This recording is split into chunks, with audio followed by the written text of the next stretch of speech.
Hello again, fellow orchid lovers. Another video about how I transfer orchids to waterculture.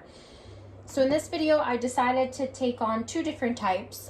This is an intergeneric, and then this is, I think it's an intergeneric. You'll correct me if I'm wrong, I'm sure.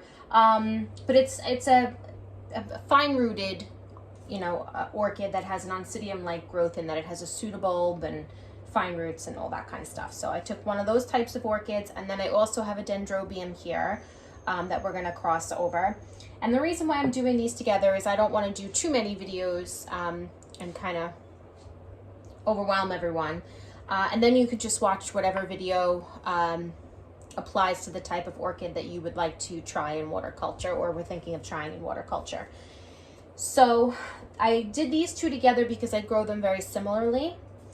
I have found that hands down the best orchid to transfer over to waterculture so far, in my opinion, is your Oncidium types, the fine-rooted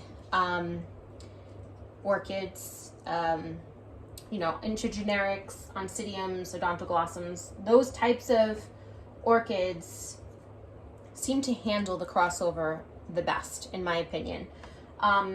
If it has a poor root system, they are a beast to transfer over because it's so hard to keep them hydrated and not rot them at the same time. So if you do happen to get an orchid with fine roots that has a really poor root system, it is quite difficult to transfer them over. But typically, if they have a good root system, it's the easiest orchid to transfer over. I'm relatively new to Dendrobiums. I've only been growing Dendrobiums for 2 years now. My first Dendrobium was a deciduous Dendrobium, and I've kind of branched out since then. So the one that I'm going to be showing you today is Dendrobium farmeri. And then the intergeneric that I'm going to be showing you is my backup Bellara Tropic Lily Hilo spaceship. So I've already unpotted both of them because, you just unpot them. It's nothing, no rocket science. I know some people, they were both in moss. I hate moss.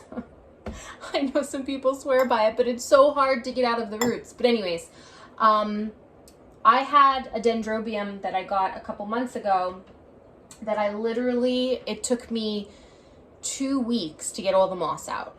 So what I would do is I took, whatever on the bottom that I could get out, I took that out. And I just really kept the water levels low because I didn't want to rot the moss. And then just every couple of days I'd go in and I'd take more out. And it was a long process, but she's now moss free. This one actually, it came out a little bit better. I'm going to do the Dendrobium first because I don't want to handle this one and then handle this one. That one has a little something that I'll share with you. So these roots were very tight up against the side of the pot. It was in a very small pot. The medium was very, very old moss, black, yuck. As you can see, there's a lot of roots that were mushy and the velamen just kind of came off. So I left those little strands for now because I'm going to see how she does. She does have some new roots, which is great. So we'll hope that those are going to grow on. And then some of these roots, they are nice and firm and fleshy. And I did notice that there are a few of these older roots that look like they're branching. So I'm going to leave them intact and we'll see how she does. Now, because the roots were so tight, she was difficult to unpot. So what I did is I just soaked her really good. I took out as much of the moss as I could, and then I soaked her again for like another half an hour. Then I took out whatever moss I could, and then I soaked her again. And that repeated soaking relaxed the roots enough where I was able to get all of the moss out with very minimal damage to the roots themselves. So, patience does pay off. I stated in my video about Phalaenopsis, if you can't get all of the organic media out the first shot, don't panic. Just as long as you're getting it out within the next couple of weeks and you're not keeping the orchid really, really wet, it's not going to be a huge deal. You do eventually want all the media gone because it will break down very quickly in water and become acidic, and it'll be detrimental to the orchid. So eventually, you know, sooner than later, you want to get all that media out. But if you don't get it out first try, it's okay. I do have my handy tweezers with me at all times when I'm unpotting. These things really help. I spray the roots with peroxide after I'm done unpotting and getting all the media out. And then I have alcohol to deal with any critters I may find, and then to sterilize tweezers, scissors, etc. in between. So typically the way that I grow a Dendrobium is it'll be in a vase, but I try to grow it in a vase that stops here. And the reason for that is the new growths come out from the base. A Phalaenopsis, the growths, you know, monopodial orchids, the growths come out from the top. And so, you know, the vase being up here is not going to block the growth. With an orchid like this, the growths come out from the bottom. And you'll find, more times than not, they head straight for the glass. Exactly where you don't want them to go. So my ideal setup with this orchid is going to be eventually a glass like this. Now, right now, these roots are still pretty firm and rigid, and I don't want to break them. So I'm not going to try to shove it in a glass. I typically will pot it up with these glass beads, and I'll show you one in a minute that I have done so you'll know what I mean. But for the next week or so, I'm not going to have it in a tiny little thing with the pseudobulbs above it, because there are no new growths that I have to worry about hitting the glass. And I want these roots to get a chance to relax. I'm also going to need to come in and take any rotting roots off. So if I pot it up with the glass beads all around it, I'm going to take it out of the glass beads every single time and then repot it. So until I know that the root system is viable and isn't going to decompose anymore, I'm just going to keep it in the following setup. So I have this vase, which is much deeper than I would want it to be. If this orchid had new growths, I would not be using this. If this orchid had new growths, I would be using something that I could raise it up, and then I would probably put stakes to hold it in place because it's going to want to flop around. But in this case, she doesn't have any new growths, so I'm not concerned about that. And so what I'm going to do, let me just put her down for a minute, is I'm going to take some of these glass beads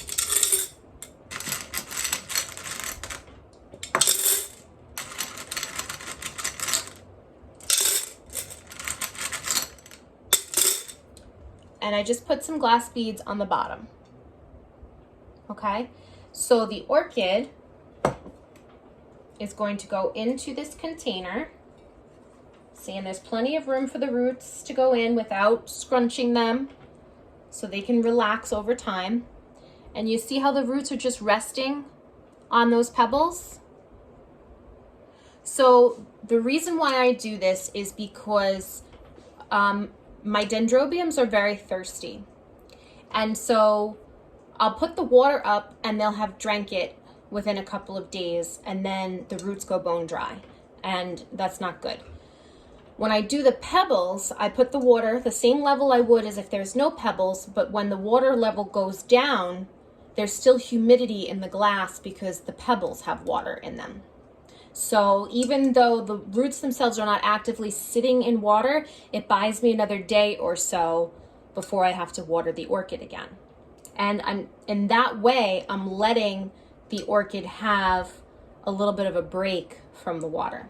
Now, as I said in my Phalaenopsis video, I let these roots dry overnight because inevitably when you unpot an orchid, you do damage roots. You might crack one here, break one there, and it just gives the orchid the opportunity to callus that wound over before you introduce the water.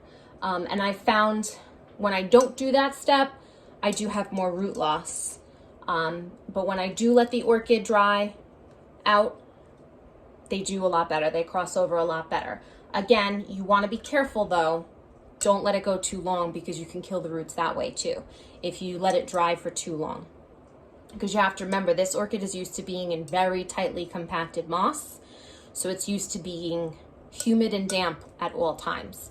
So now you're taking it out of that moss and you're letting it dry. So don't let that process go too long, otherwise you could also kill off some of your roots. So typically I'll let it dry overnight, and then I'll come back tomorrow, and if these roots look dry, I'll give it a little bit of water, just to the top of the pebbles so it's barely touching the roots. And then I'll watch the plant and see what it does. So as the weeks go on, I'm gonna probably have to pull off more of the velamen, because more and more roots are going to show whether they're viable or not. Obviously roots like that, the new root should be fine, but some of these older roots, you know, it's hard to tell if they're good or not. The water is gonna tell you if they're good or not. And then you can just pull the velamen off. You can just take the roots off if you want, just right at the base. I choose not to do that, because if the roots, if she loses most of her root system, I'd rather have those little strands than nothing. So that's how the farmer eye is going to be. And I'm going to give you updates weekly as to how these orchids are doing.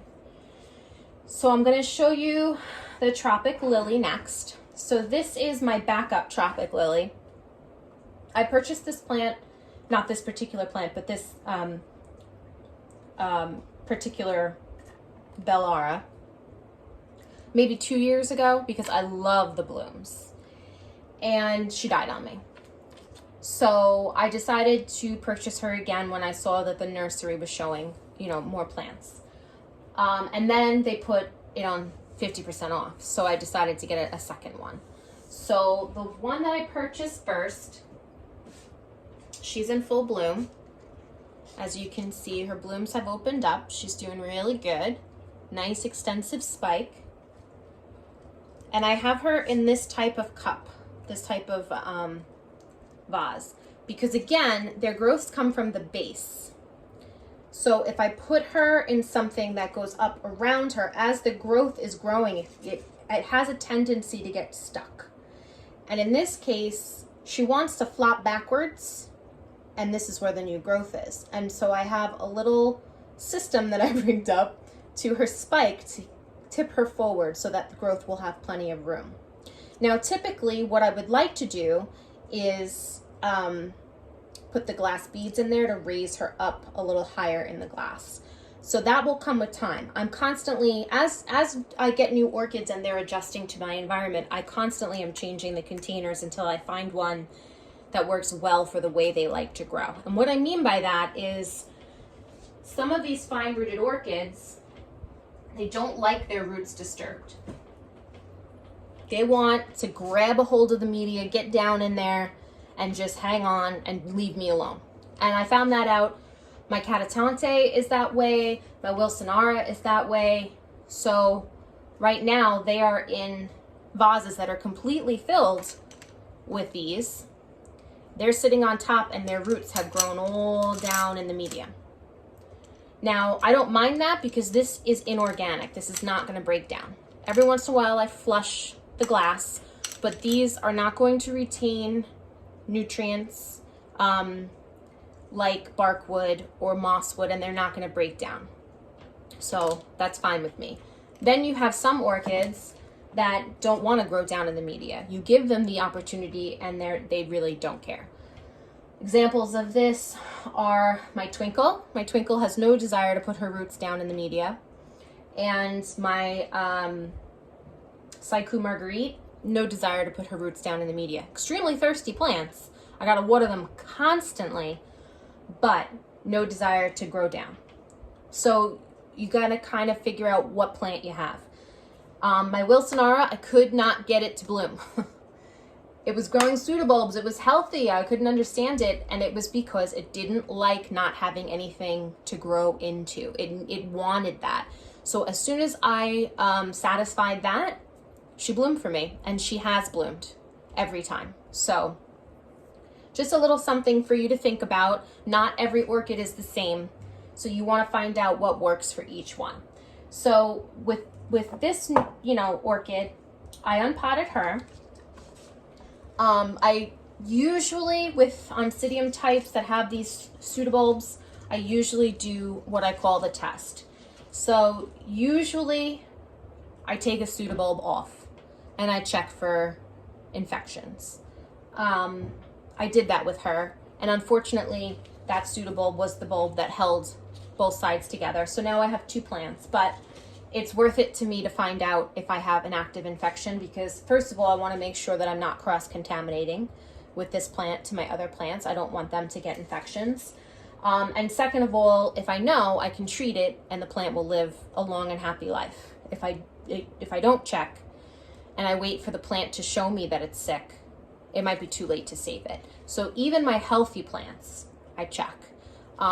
Even the best nurseries in the world, they have fungal infections and bacterial infections. It's just, I mean, they have thousands of plants. It's impossible not to.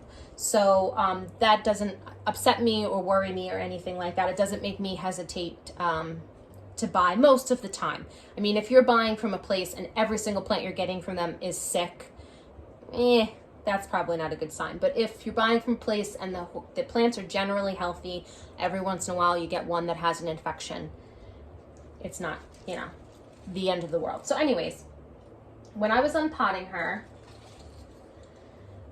this was the pseudobulb that I pulled off. And I pulled it off because these roots are much darker than those roots. And that doesn't necessarily mean anything 100% of the time, but sometimes it can be the sign that something's not great. So I cut it off. I checked the rhizome. I don't really like what I see. I don't know if you're going to be able to see it, because I'm not holding the camera, so I don't know if it's really going to focus or not. I hope it did. But basically, it's getting treated for an infection because I'm not 100% convinced it's not sick. And I would rather err on the side of caution. Now, if you have questions about what I mean or how I treat infections, I did post a video very recently about dealing with orchid problems, and I go in depth about what I mean and what product I use. So please check out that video if you have any questions about that. But as far as growing her is concerned, she is now 2 plants. Eventually, I probably will put her in 2 different pots. But for now, while I'm watching her roots and seeing what she does and I'm treating her, she is going to go, hold on one second, sorry. She's going to go in a similar pot as my other Bellara. So she's just going to go right in here. She doesn't have any small new growths. They're mature. So she's going to go right in here. And she's going to just rest up against the side, just like that. I did leave a step out, sorry. Pebbles.